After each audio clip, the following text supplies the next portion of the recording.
Hi everyone, my name is Casey Mondragon from BS Cream 3C. Today we will discuss about the conferring of RA 9344 and Juvenile Justice and Delinquency Prevention Act from United States of America.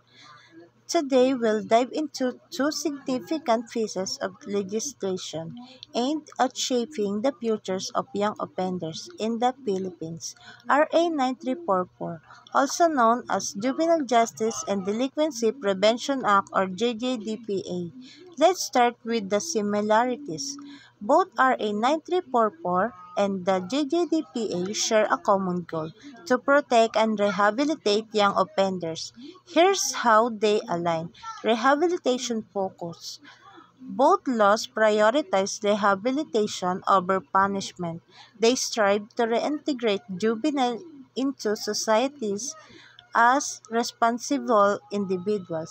Prevention programs. Community-based prevention is a key strategy for both, aiming to address the root causes of juvenile crime.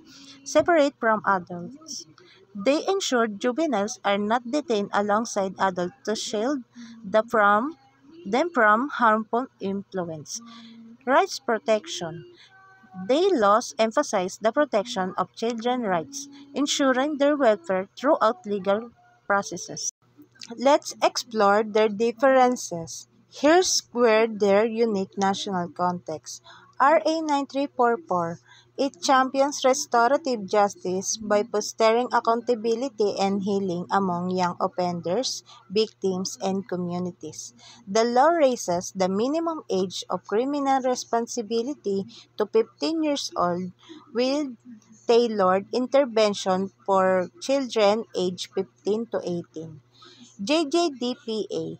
It emphasized systemic reforms such as reducing racial disparities, deinstitutionalizing status offenders, and improving juvenile justice system through federal findings.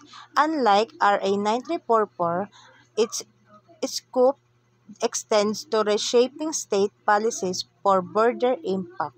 While both RA 9344 and the JJDPA aim to guide young offenders toward brighter future, they reflect the distinct challenges and priorities of their countries.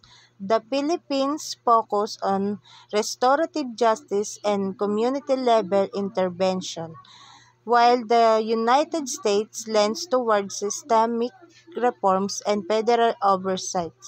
Together, they offer valuable lessons for improving juvenile justice system worldwide. Thank you, and I hope this comparison sheds light on the shared mission and diverse approaches to juvenile justice.